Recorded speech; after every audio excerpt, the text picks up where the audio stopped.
Welcome to VetFlex, and congratulations on your new VetFlex ICU oxygen cage. In this video, we'll walk you through everything you need to know to unbox, install, and set up your ICU system safely and efficiently. Whether this is your first unit or part of an upgrade to your clinic, we've designed this process to be quick and straightforward. Let's get started. How to unbox and set up your VetFlex ICU oxygen cage. Preparing for installation.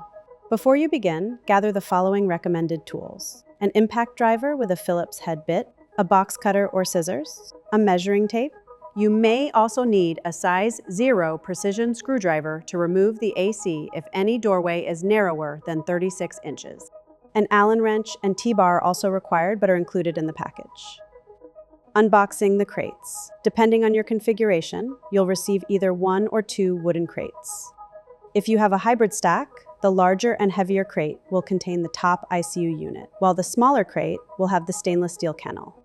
If you have a double stack, the larger and heavier crate will be the bottom ICU unit with the wheels attached. To get started, use your impact driver to remove all the screws along the bottom edge of the crate. Once the screws are out, carefully lift the top of the crate and set it aside. Next, using a box cutter or a pair of scissors, carefully remove all the protective foam padding and plastic wrap around the unit. Then, open the doors to take out the accessories box and the IV pole stored inside the chamber. Flip up the safety locks on all 4 wheels so the unit can roll freely. With at least one person on each side, grab the built-in handles and slowly slide the unit off of the shipping pallet. Then, roll it next to the top unit to make stacking easier. Once it's in position, lock all 4 wheels of the bottom unit to keep it securely in place. You're now ready to stack the unit. With the help of 4 strong adults, position the 2 tallest individuals closest to the bottom unit. Each person should securely grip one of the 4 handles on the top unit. Working together, carefully lift and place the top unit onto the bottom unit. Align it with the 4 mounting posts located at each corner. Note that the unit is back heavy. Avoid swaying or overcorrecting during the lift to maintain control. Once in place, ensure the top unit is flush and securely seated on the mounting post. Removing the rear AC module for narrow doorways. This next step applies only if you're installing the ICU through a doorway narrower than 36 inches and need to temporarily remove the rear air conditioning unit. Start by loosening and unplugging the multi-pin connector located on the right side of the AC unit. Next, remove the 2 Phillips screws holding the protective side plate just beneath the connector. Once the side plate is removed, use a size 0 precision screwdriver to carefully unscrew the green interface cables. Gently unplug each cable by gripping the green plug body. Try not to pull on the wires directly. Now, it's time to detach the AC unit itself. Using the provided T-bar, begin by removing the bottom 2 nuts that secure the AC unit to the ICU. This helps relieve pressure on the top bolts and prevents thread stripping. Once the bottom nuts are off, gently lift and tilt the bottom of the AC unit to relieve pressure from the top bolts. Then continue removing the 2 top nuts. Be sure to support the AC unit so it doesn't fall when the final nut is removed. Always keep the AC unit upright to avoid damaging the compressor. Set it aside in a safe, stable place. If your unit has a second AC module, repeat these steps for the second unit. Unlock the wheels and we're ready to move the unit inside for final setup. Carefully wheel the unit to its designated operating location. As you do, be mindful not to bump or damage the flow meter or any external components. Once in place, remove the blue protective inserts from each of the flex feed doors.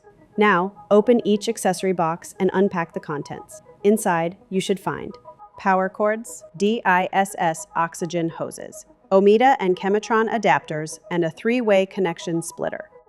Opaque drain hose, a clear oxygen hose, nebulizers and nebulizer plugs, privacy curtains, T-bar, Allen wrench. Next, connect the power cables to each unit. Find the power cable bag, remove the cords, and locate the power input on the back left side of the ICU. Plug in the cable, then flip down the locking clip to secure it. We are now going to set up the drain pipe for the condensation from the AC. The longest line will go below the machine where you would like the condensation to drain.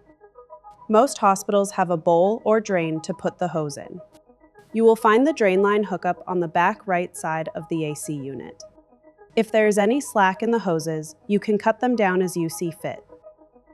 Now it's time to connect the oxygen supply. This step will vary slightly depending on your setup, whether you're using central oxygen or an oxygen concentrator. Concentrator. For steps on how to set up your oxygen concentrator, please see your oxygen concentrator manual. Central oxygen or tanks. The hoses and adapters can be found in a VetFlex box that came with your ICU. Each box includes the proper hoses and connectors for the 3 most common connection standards, along with 2 types of central oxygen adapters, Ometa and Chematron. The hose itself uses a DISS connection. If you are using a single or hybrid unit, you can skip the next step. For the double stack unit, take the Y connector and attach each of the 3 hoses to the threaded ends on the Y. Connect the hose to each of the regulators located on the back of the machine. In this step, be sure to attach the correct adapter for your central oxygen source. Finally, connect the adapters securely to the central oxygen line. Now we are ready to turn on the machine. On the right-hand side, you will see a vertical switch on both units. Please flip this switch up to start using your VetFlex intensive care unit. Welcome to the VetFlex family. For more support videos, visit vetflex.com/support.